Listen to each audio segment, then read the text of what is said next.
Join Stella Academy, Goa's best coaching for IIT, JEE and medical exam preparation. Best online learning experience only at Stella Online Courses. Call us now. अयोध्येत राम मंदिराचे भूमिपूजन सोहळ्यात गोयच्या गीत रामायणकाराक मान. कवी दत्तप्रसाद जोगाचे हिंदी गीत रामायणाचे पुस्तक मंदिर समितीक अर्पण करतले.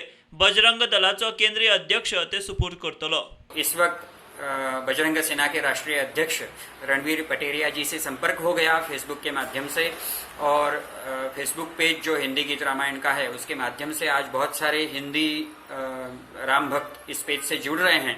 और उसी समय रणवीर पटेरिया जी से संपर्क हुआ था और उन्होंने सहर्ष स्वीकार कर लिया कि वो अपने हाथों से ये किताब वहाँ पर समर्पित करेंगे। इसलिए मैं उनका पुनः एक बार धन्यवाद देता हूँ, सभी लोगों का धन्यवाद देता हूँ जिन्होंने हिंदी गीत रामायण के प्रकाशन में बहुत महत्वपूर्ण योगदान दिया है।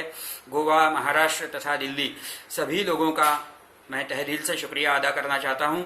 5 अगस्त का दिन एक प्रकार से हिंदू समाज के लिए दीपोत्सव है, कृतज्ञता उत्सव है, और इसलिए इस शुभ अवसर पर सनातन संस्था समाज को आह्वान कर रही है कि इस दिन आप घर घर में भगवा ध्वज लहराए। आप जो है घर के सामने जो है राम तत्व की रंगोलियां निकालें। इस दिन सुबह में आप प्रभु श्री राम जी के पूजन अर्चन करके उनके समक्ष तेल का दिया लगाए।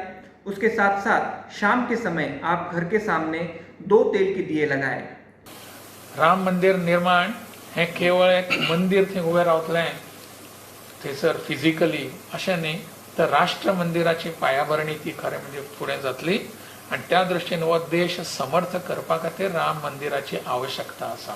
सर्व राम भक्तांनी आपल्या घरी किंवा जवळच्या मंदिरात व आश्रमात सकाळी 10:30 ते दुपारी 2 वाजेपर्यंत सामूहिकपणे आपल्या सर्वशक्तिमान परमेश्वर श्री राम आणि आराध्य दैवताचे पूजन, कीर्तन व स्मरण करून फुले अर्पण करावे।